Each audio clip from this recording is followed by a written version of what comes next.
अस्सलामुअलैकुम guys, welcome back to my YouTube channel quick learning with Noor. आज के लेक्चर में हम विलियम फॉकनर के novel the sound and the fury में स्ट्रीम ऑफ कॉन्शियसनेस की टेक्निक के यूज को डिस्कस करेंगे। फर्स्ट ऑफ ऑल हम स्ट्रीम ऑफ कॉन्शियसनेस की डेफिनेशन, बेनिफिट्स और यूजेस को कवर करेंगे। Stream of consciousness is a narrative technique और literary style in which a characters thoughts, feelings and reactions are described in a continuous flow uninterrupted by the conventional dialogues. Stream of consciousness किसी भी literary work को narrate करने की एक ऐसी technique है या फिर ऐसा लिटरेरी स्टाइल है जिसमें किसी भी कैरेक्टर की इनर थॉट्स, फीलिंग्स और रिएक्शंस को एक कंटिन्यूअस फ्लो में डिस्क्राइब किया जाता है और उनके वर्क्स में यूज होने वाले कन्वेंशनल डायलॉग्स उनके इनर थॉट्स और फीलिंग्स को इंटरप्ट नहीं करते। स्ट्रीम ऑफ कॉन्शियसनेस को मॉडर्न 20th सेंचुरी का हॉलमार्क कंसीडर किया जाता है, जिसमें किसी भी लिटरेरी वर्क को प्रेजेंट टाइम से स्टार्ट किया जाता है मगर वो सडनली पास्ट की तरफ मूव करना शुरू कर देता है। इस टेक्निक को किसी भी कैरेक्टर के इनर थॉट्स और इमोशंस के लिए एक एक्सीलेंट रिलीज कंसीडर किया जाता है। Now we are going to discuss the use of stream of consciousness technique in literature.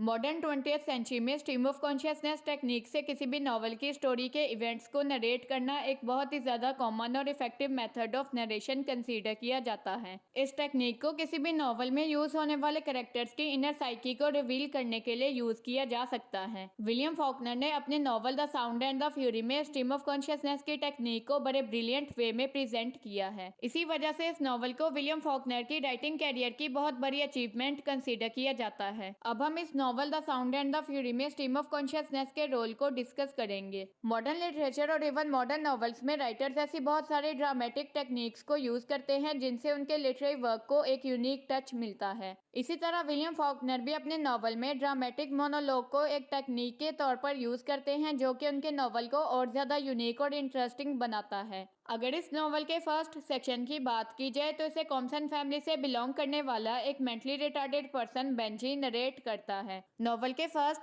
Section में स्ट्रीम ऑफ कॉन्शियसनेस टेक्निक को बेंजी के इनर थॉट्स के लिए एक मिरर के तौर पर यूज किया गया है। नॉवल के फर्स्ट सेक्शन को 2 टाइप के पर्पसेस के लिए यूज किया जा सकता है। ये सेक्शन बेंजी की इनर लाइफ और साइकी को रिवील करता है और इसके अलावा इस सेक्शन में कॉम्सन फैमिली के बहुत सारे ड्रामेटिक इवेंट्स का एक ऑब्जेक्टिव आउटलुक भी प्रेजेंट किया जाता है, जिसे अगर क्विंटिन और जेसन के सेक्शन के साथ कंपेयर किया जाए तो बेंजी का सेक्शन ज्यादा ऑब्जेक्टिव है। बेंजी अपने सेक्शन के नरेशन में अपने पास्ट एक्सपीरियंसेस और कैडी को अपनी मदर के रोल में उसकी स्वीट मेमोरीज में खोया हुआ नजर आता है। बेंजी अपनी एल्डर सिस्टर कैडी पर बहुत ज्यादा डिपेंडेंट होता है और कैडी भी उसे एक मदर की तरह सपोर्ट प्रोवाइड करती है। बेंजी अपने सेक्शन में कई बार कैडी की तारीफ करते हुए ये कहता है, कैडी स्मेल्स लाइक ट्रीज, यानी कि उसकी एल्डर सिस्टर कैडी से दरख्तों जैसी खुशबू आती है जो कि उसे शेड और प्रोटेक्शन प्रोवाइड करती है। मगर जब कैडी को अनवर्ड प्रेगनेंसी की प्रॉब्लम फेस करना पड़ती है और बेंजी उसके एक्शन से बहुत ज्यादा अपसेट हो जाता है तो वो बेंजी को अवॉइड करना शुरू कर देती है। बेंजी भी अपनी एल्डर सिस्टर कैडी के बिहेवियर में डिफरेंस को फील करते हुए उसे डिस्टेंस को मेंटेन करना शुरू कर देता है और वो ये कहता है,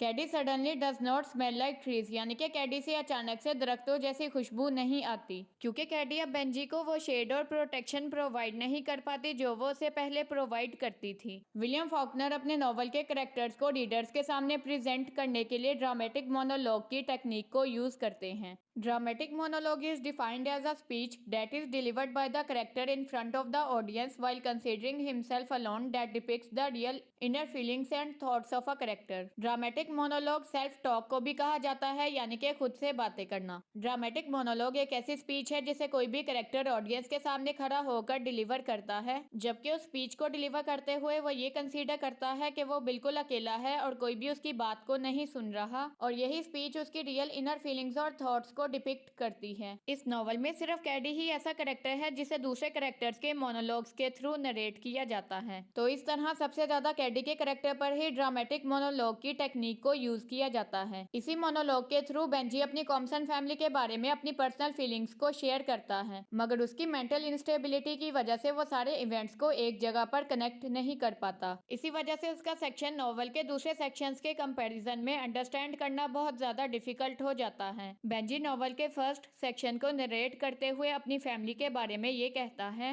Caddy and father and Jason were in mother's chair, Jason's eyes were put it shut and his mouth moved like tasting, Caddy's head was on father's shoulder, her hair was like fire and little points of fire were in his eyes, and I went and my father lifted me into the chair too and Caddy held me.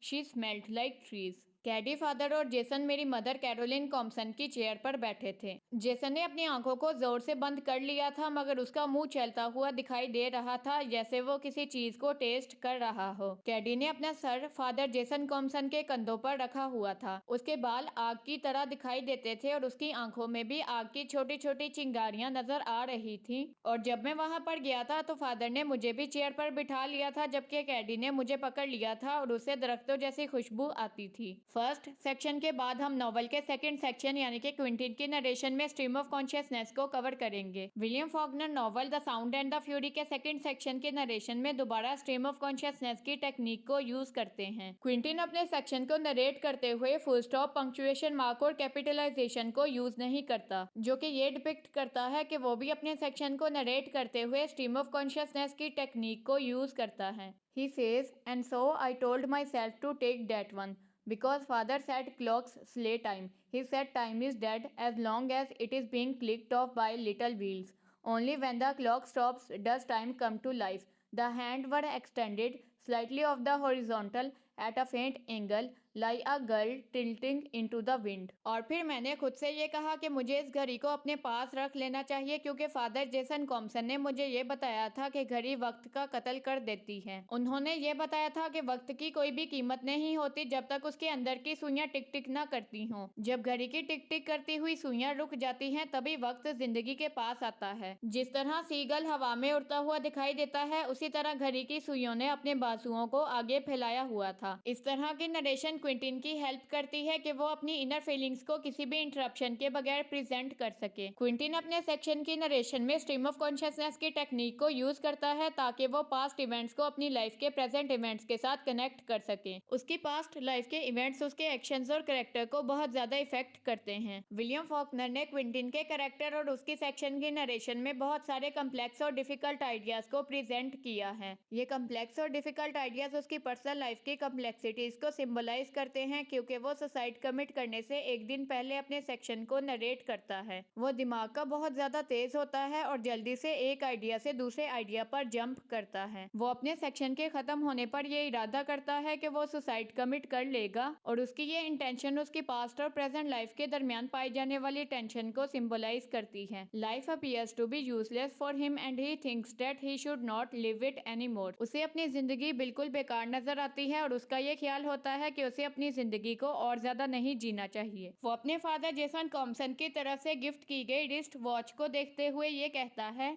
I was in time again hearing the watch, यानी कि मैं घड़ी की आवाज को सुनते हुए वापिस से वक्त में खो गया। नॉवल के थर्ड सेक्शन को जेसन नरेट करता है, मगर इस सेक्शन में स्ट्रीम ऑफ कॉन्शियसनेस को उस तरह यूज नहीं किया जाता जिस तरह बेंजी और क्विंटिन के सेक्शन में यूज किया जाता है। बेंजी और क्विंटिन तो अपनी पास्ट लाइफ और अपने पास्ट एक्सपीरियंसेस में खोए रहते हैं, और वो कैडी की अनवेड प्रेगनेंसी की वजह से बहुत ज्यादा डिस्टर्ब हो जाते हैं। मगर जेसन को फैमिली प्रॉब्लम्स के साथ कोई भी कंसर्न नहीं होता। वो अपनी फैमिली की बिल्कुल भी केयर नहीं करता और ना ही अपनी पास्ट की मेमोरीज के बारे में पैशनेट होता है। लाइफ में उसकी कंसर्न सिर्फ अथॉरिटी और मनी से होती है, और वो ऐसे सोर्सेज को फाइंड आउट करता है जिससे वो ज्यादा से ज्यादा मनी को अर्न कर सके और पावर को अचीव कर सके। इसी वजह से वो अपने फादर जेसन कॉम्पसन की डेथ के बाद सारी कॉम्पसन फैमिली को कंट्रोल करना शुरू कर देता है। स्ट्रीम ऑफ कॉन्शियसनेस टेक्निक को एज सच जेसन के सेक्शन में यूज नहीं किया जाता, मगर जब वो अपनी पास्ट लाइफ के कुछ इवेंट्स को रिकॉल करता है, जिस तरह उसका Elder brother Quentin Harvard university के हॉस्टल में रहता था और बाद में सुसाइड कमिट कर लेता है। इसके अलावा उसके यंगर ब्रदर बेंजी की मेंटल इंस्टेबिलिटी और कैडी का प्रोमिस्कुअस हो जाना, इन सारे इवेंट्स को अपनी नरेशन में रिकॉल करते हुए जेसन स्ट्रीम ऑफ कॉन्शियसनेस की टेक्निक को यूज करता है।